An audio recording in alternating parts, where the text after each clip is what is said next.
습관적으로 쉬고 소리를 뭐 일시적으로 힘 내리는 게 가장 적당한. 제가 알고 있기로는 1년에 3시간은 의무적으로 위생법에 의해서 교육을 받아야 된다고 알고 있습니다. 교육을 안 받으셔도 당연히 잘 내 업이기도 하고 또 손님을 잘 모시고 또 많은 분들이 우리 집에 와야 되는 일이기 때문에 교육과 상관없이 물론 잘 하시리라 믿습니다.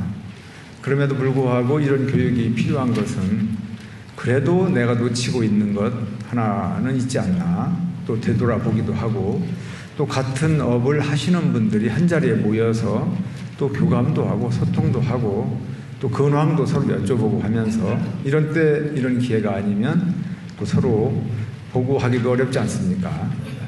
여러 가지 측면에서 또 바람직한 일도 있지 않겠나 그렇게 생각을 합니다.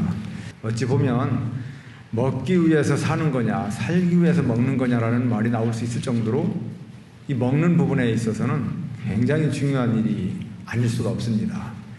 예전에는 집으로 초대를 해서 식사도 많이 했었지만 요즘에는 그렇게 어렵잖아요. 주로 무조건 거의 누구랑 만나서 식사를 하게 되면 집으로 초대하기보다는 음식점으로 갈 수밖에 없습니다.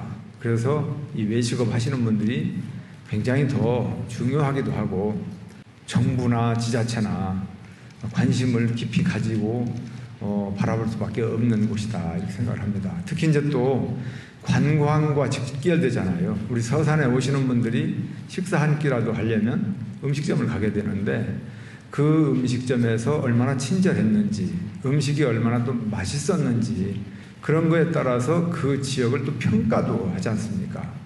그래서 한번 갔던 집은 좀 멀어도 기억을 해두었다가 메모를 해두었다가 다시 찾아가고 그러지 않습니까? 요즘에 또 자가운전을 거의 다 하니까 거리는 또 문제가 안 돼요. 그래서 음식점에 관한 한 광고할 이유가 없습니다. 음식이 맛있고 친절하게 좋은 이미지가 이렇게 알려지면 입소문을 타고 알아서 들어오잖아요. 산골짜기에 있어도 미어터지게 오잖아요. 그래서 이 요식업, 음식업, 외식업 이 부분만큼은 다른 업종과 달리 나만 잘하면 광고는 걱정할 필요가 없다라는 생각을 저는 갖습니다. 그래서 저는 인사 말씀과 겸해서 저도 이제 소비자의 한 사람, 어찌 보면 이제 손님의 한 사람, 뭐 이런 측면에서 한두 가지만 말씀을 드리면 어떤 업종이든 간에 빼놓지 않고 사장으로서, 주인으로서, 종업원으로서 제일 1순위로 챙겨봐야 될 것은 친절이 아닐까 이렇게 생각을 합니다. 음식 맛보다도요, 친절의 맛이 더 중요하죠. 음식은 정말 맛있는데 사장님부터 종업원부터 불친절하면 두 번 다시 갈 생각 안 해요. 그리고 무보수로 광고하고 다니죠. 야, 거기 가지 마. 음식은 그냥 그런 것 같은데 너무 좀 그래 등등 여러 가지가 있겠죠. 그래서 정말 이 업을 하시는 동안 업과 상관없는 일이기도 합니다만 무조건 친절해야 된다. 친절, 친절, 친절. 이게 100이면 99가 되지 않을까 저 개인적으로 그렇게 생각을 합니다. 음식 맛 이런 것들은 두 번째예요. 그래서 정말 친절해야 되겠다. 그리고 음식 맛은 음식으로도 승부하는 거니까 맛을 내야 되겠죠. 그런 것에 대해서는 더 말씀 안 드려도 최선을 다해서 잘 하시리라 믿습니다. 그리고 요즘에는 워낙 코로나 이후에 경기도 어렵고 해서 가족 아마 경영을 하시는 분들이 많을 거예요. 종업원보다는. 그런데 종업원이 얼마나 힘듭니까? 종업원을 혹시 쓴다면 정말 종업원 교육이라는 단어보다 그분이 내 업이다 생각을 하고 손님을 대할 수 있도록 종업원에 대해서 잘 챙겨봐야 될 것 같습니다.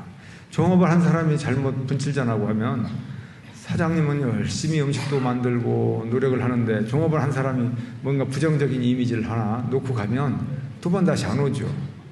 그래서 한 손님 한 손님, 손님 한 분 한 분을 정말 소중히 생각해야지 20명 온 분들한테는 친절히 하고 한두 명 온 거에 대해서는 관심 안 두면 정말 잘못하는 것이에요. 그 한 명이 20명, 30명보다도 더 중요한 분일 수 있고 그 한 분이 다니면서 어떻게 얘기하느냐에 따라서 파급 효과가 얼마나 크겠어요. 그래서 손님의 숫자로 가늠하지 마시고 오는 내 집에 오는 손님 한 분 한 분을 전부 다 정말 친절하게 대해야 된다. 뭐 고객은 왕이다 이런 진부한 옛날 얘기를 안 꺼낸다 하더라도 고객은 항상 옳다라는 말도 하고 막 그러는데 정말 어쨌든 친절에 대해서는 늘 고민을 하시면서 오늘 내가 친절하게 했나 안 했나 이렇게 좀 해야 될 것 같다는 생각이 듭니다. 중국 속담에요.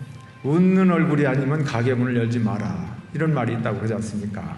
얼굴 표정부터 손님 오면 좀 밝게 집안에서 좀 싸우는 일이 있었고 좀 속상하는 일이 있었다 하더라도 손님이 오는 순간 갑자기 확 웃으면서 달라져야 되겠죠. 그래서 어렵기도 한 업이 아닌가 이렇게 생각을 합니다. 물론 뭐 외식업뿐만 아니라 이발소가 됐든 미용실이 됐든 서비스업은 다 마찬가지죠. 저도 이제 우리 직원들한테 1순위로 강조하는 게 친절해요. 스마일. 모든 일은 웃는 얼굴부터 시작하고 친절로부터 시작된다. 행정처리를 아무리 잘했는데도 좀 퉁명스럽게 보이고 말도 한마디라도 서운하게 들리면 자기 그 민원이 해결됐음에도 불구하고 좋은 이미지로 얘기를 안 씁니다. 그렇거든요. 그래서 어쨌든 제가 강조하고 싶은 얘기는 그런 얘기고요. 한두 가지 한마디만 더 덧붙이면 음식점을 하면서 손님들이 많이 오면 대개 보면 반찬이 5가지다. 그러면 비우는 반찬이 있고 남는 반찬이 있겠죠. 손도 안 대는 반찬이 있을 거 아닙니까? 그럼 그런 반찬들에 대해서는 고민이 좀 필요하지 않을까요? 손님이 10명이 왔다 갔는데 10명 전부 손도 안 대는 반찬이 뭔가 드러났으면 그 반찬 자꾸 나갈 이유가 없잖아요. 그럼 뭔가 종목을 좀 살짝 바꿔야 되고 대한민국 그 사람들 식성이 기본적으로 먹는 반찬도 있잖아요. 김치라든가 등등 이런 거. 그러면 그런 베이스는 정말 맛있게 반찬을 잘 놔야 되는데 기본은 빠지고 다른 걸 잔뜩 놔야 또 그것도 그렇죠. 그리고 가끔은 주인이나 또 종업원이 뭐 부족한 건 없으세요? 하고 와서 한마디 하는 거 하고 그냥 한 번 왔을 때 떨컹하고서 갈 때 돈 계산하고 그냥 이게 하는 거하고 또 다를 것 같아요. 그래서 좀 부지런하게 부족한 건 없는가 살펴도 보고 여쭤도 보고 이 한마디 하는 것이 또 친절도에 또 들어가겠죠. 어쨌든 그런 부분에서 좀 신경을 쓰시면 손님이 오늘 10명 왔었다면 내일부터는 12명, 13명 좀 늘어나지 않을까 그런 생각을 한번 해봤습니다. 뭐 축사라기보다 같은 우리 서산 시민으로서 우리 서산시에 있는 외식업을 하는 여러분들 모두가 맛집으로서 소문이 나고 많은 분들이 찾아오기를 바라는 마음은 여러분이나 저나 똑같습니다. 그래야 저도 힘이 나서 또 시를 경영하는 데 있어서 더 잘하지 않겠습니까? 우리 서산에 있는 시민들이 모두가 다 행복하고 즐겁고 얼굴이 웃음이 가득한 그런 모습으로 저는 볼 수 있기를 희망을 하고 그런 서산시가 될 수 있도록 노력을 하고 있습니다. 오늘 이후부터 더 많은 손님이 우리 집에 자꾸 와서 행복한 고민으로 이어질 수 있도록 그렇게 됐으면 좋겠습니다. 항상 건강하시고요. 하시는 일이 계속 더 잘 되시길 바랍니다. 고맙습니다.